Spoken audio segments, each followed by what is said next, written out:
guys, it's your girl Denari Ferrari and I'm back with another video. This is not the typical video.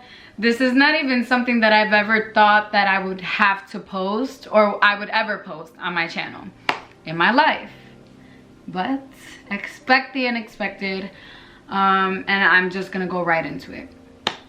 On September 20th, 2020, I was riding my bike. I have a 2018 Honda Grom. It's a motorcycle, 125cc, so it's a small bike.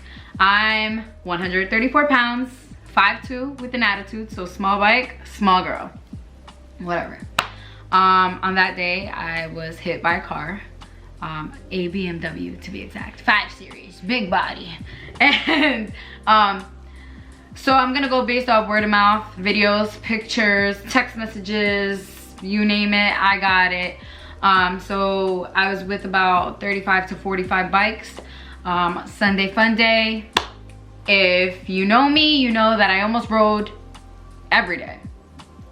There was never really a time I wasn't riding, unless it's raining or snowing. I'm outside, you know. So anyways, that day I was going straight, intersection, BMW flew at least between 70 to 80 miles per hour, T-boned me unconsciously. So what I remember is only like 2 seconds before I was hit, I got a flashback in the hospital. I remember there being a car stopped in the slow lane, middle lane. I thought in my flashback it was the third lane that he was driving down and smacked me. But it was actually a line, like the line lane, like it's not a lane for you to drive in. There's no lane, that's not a lane. So he flew from the slow lane to that, whatever that is, and just went right through the light and hit me. So I guess he hit me. The bike flipped once. I hit the windshield, clipped, helicoptered in the air, landed on the ground. There was definitely a guardian angel with me, because an accident like that at that mile per hour, especially BMW, it's just the way, I don't wear a full face helmet either. So just put everything together. I've seen accidents all the time that are not as bad as mine and people don't survive. So there was definitely an angel with me, and they dropped me in a way that I wouldn't die, because there's no way, I'm like a miracle walking, and I'm so grateful for that. I believe in God, I do pray, so I really think that has something to do with that as well. Besides that, I remember, you know, little flashbacks, opening my eyes, closing them, but my body was in shock. I don't remember anything. I remember opening my eyes in the ambulance for a split second and seeing them cutting the laces to my Jordans. I was like screaming inside, but I couldn't talk. There was no like communication at all. I got to the hospital, woke up again. That's when they told me I got hit by a car, and then I got the flashback. Fast forward, my mom came to the hospital, and I remember she was saying that the doctors were going to come in and start stitching me up. I didn't know the damages on my body. I didn't know where anything was, what was broken. I didn't even go to x-rays yet. So, but they had to stitch me up first. I was bleeding too much. So I remember I was moving my tongue in my mouth. Right there. And I felt like something was open. But I'm telling her, I don't want them to stitch my mouth. I don't want them to stitch my mouth. You know, I'm over here freaking out. And she's like, they have to. You have a hole in your mouth. And I was like, no, I don't.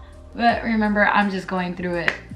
Let me tell you guys, I had a hole in my mouth. I'm gonna drop these pictures in here. They're very graphic. So if you have a weak stomach, I apologize. But I had a hole in my mouth between my lip and my teeth.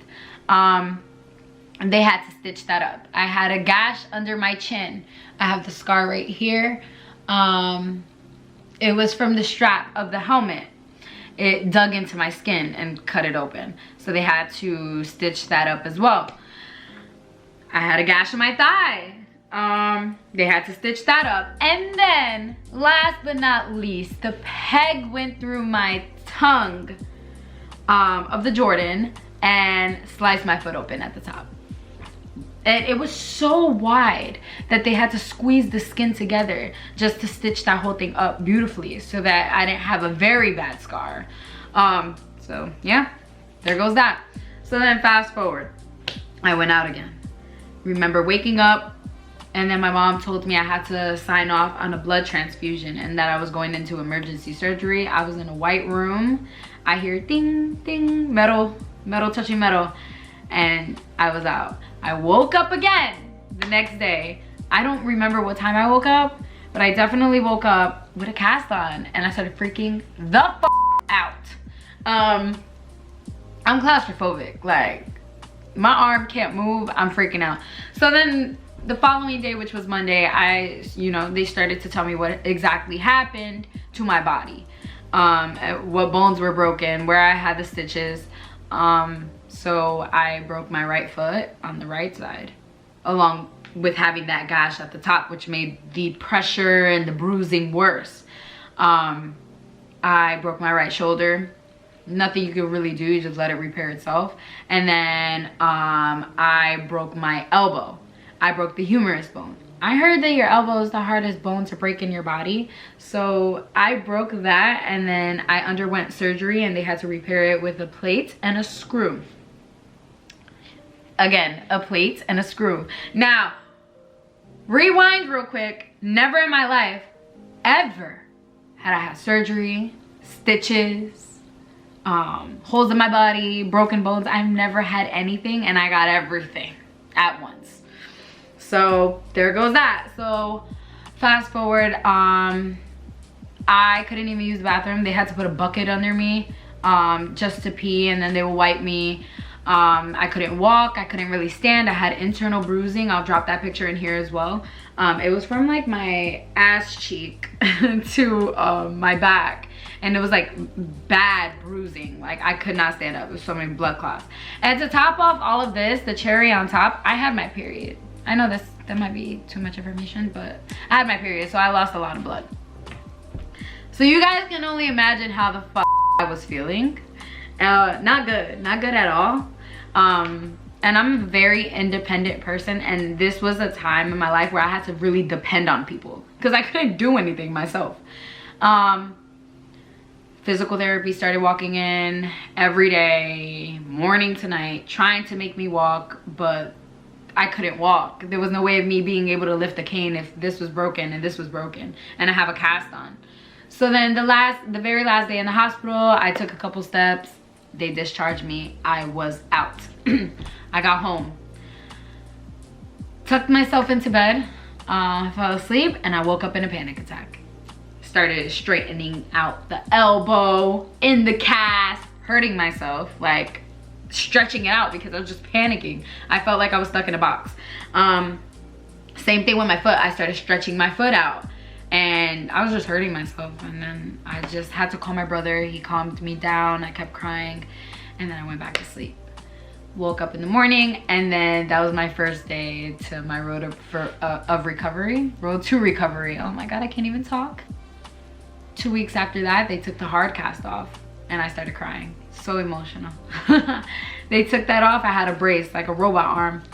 Barely used that because I was really home all the time. And then I had the boot on. Eventually I took the boot off voluntarily and started walking up and down the stairs to my house, doing my own physical therapy. I had a 5-pound ball, was using the ball. I had a stretchy band, started trying to stretch my arm out. Right now, I think today marks probably 3.5 months or 3 months and a week since my accident, which is crazy because it was not that long ago. That's like, what, 13 weeks ago? But my arm doesn't straighten, you can tell, elbow. And yeah, the recovery process now. Now I know how it feels. I'm not gonna say I was depressed, but how it feels to almost get there. And you really have to treat everyone with respect and be caring, especially to strangers or people that look like they're going through it. Don't add fuel to the fire.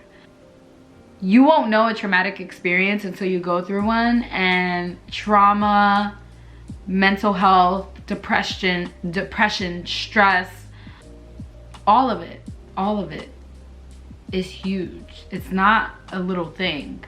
Insomnia, anxiety, it's a very bad thing, and you won't understand it until you went through it. So I'm going to try to educate people, because a lot of people just go based off what they see, and they like to pick on people or whatever, just be mean in general. And I totally disagree with that. I learned a lot about myself in these last 3 months. I learned a lot about mental health. I'm not saying I'm crazy, but I'm saying that this spot right here that you see me sitting at, I sat here the last 3 months. From morning to night, and there was times I couldn't walk. I just had to sit here. And I felt a very negative energy trying to take over my body. Like the depression thing, like you're just depressed for no reason. If you know me, you know I like to ride.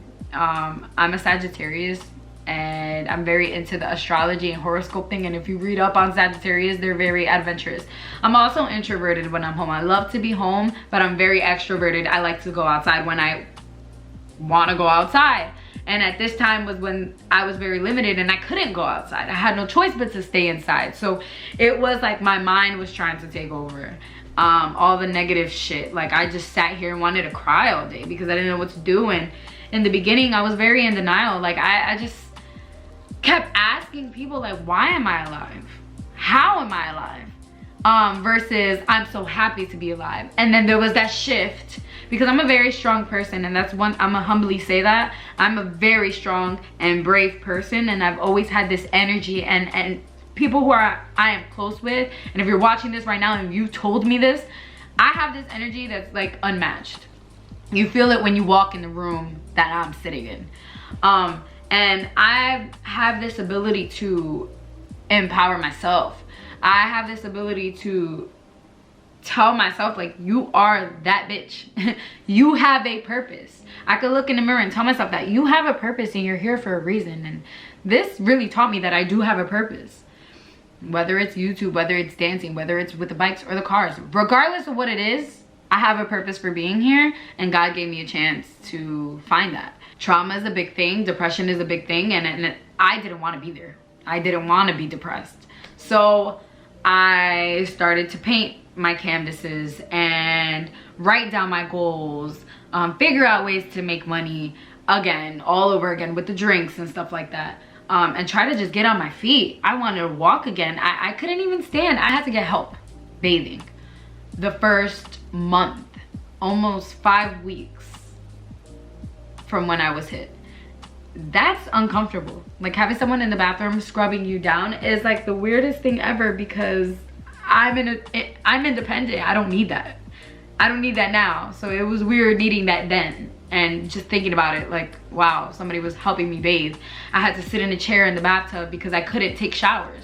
I had so many stitches and cuts on my body, I couldn't shower. And thinking from then to now, how I am now, like you seeing me, you wouldn't even think I was hit by a car. I can walk past you, you would be like, you were hit by a car? I don't believe you. I had to show people pictures because they did not believe me, especially in the time frame. People don't heal this quickly. I'm not 100%, like I said before, but I'm here. I'm moving. I'm able to get to A to B. I can cook myself food. I can take my showers now. I can move my arm up to the point where I can do my hair now. I couldn't even do my own hair. It was stressful. This was a very traumatic experience for me. Sometimes I do sit here and I cry, but it's more like not a sad cry, but a joyful cry. Like, wow, I didn't die. Like, I'm so blessed to be here. Happy as fuck. Like, I'm so fucking happy. Cause life is a blessing. To be able to wake up and breathe is a blessing. I feel like I died and came back to life. And a lot of people won't understand it. And I don't wish this on anyone. So I rather tell you guys to live your life now. Don't wait till you go through a traumatic experience to start living. Travel if you can travel. Pursue what you want to pursue, whether that's relationships, friendships, or your career. Do what you have to do and have fun. Another thing that I kind of want to touch base on is that an experience like this will bring you closer to people or pull you away from people. And I've realized both. I kind of cut ties with a lot of people that I was cool with before my accident. I've gotten close to people that I didn't even think I would be close with. I got close with family members, reunited with old friends, and people showed their faces in a situation like this, and true colors came out. But again, keep your guard up. Even if you don't go through a traumatic experience, just, you know when people are in your life with good intentions and when they have bad intentions. That's pretty much what it is, but life goes on. And the biggest blessing out of all of this is that I'm living. I'm able to continue living my life with my friends and family. And it's just like, I'm here, baby. And I'm here to keep making YouTube videos, and I'm here to keep writing. Oh, that's another thing. Just one more thing. The question that I get asked the most, are you going to keep writing? Hell yeah. What? You don't think that I'm gonna ride because I got hit by a car? Like, that's gonna stop me? If anything, I was more scared of driving again versus riding again, because I got hit by a car. And that's so dangerous. Cars are so dangerous. But no, I'm gonna keep riding. Like, it's no. Bike life. Bike life. Yo, no, I'm gonna keep riding. Like, that's not gonna, my accident is not gonna stop me. I'm gonna be more cautious and aware. And I'm just gonna like really be looking around for dumbasses, because cars don't give a about you. They'll hit you off your bike. They don't care about you. But whatever. It happened. I'm living to tell my story. I'm a survivor from these bike accidents. You don't normally see that. I walked out of this without being paralyzed, and I'm here. Yeah, I'm gonna keep riding. This ain't gonna stop me. I don't know who's gonna stop it. It's not me. Thank you guys for the support. Thank you guys for everything you guys have done for me. Thank you to all of my followers who reached out to me for your prayers, for donations. Thank you for the flowers. I've received a lot of flowers, well wishes, words, daily reminders. Like, you guys sent me a lot of motivating things, and you were a big motivation for me.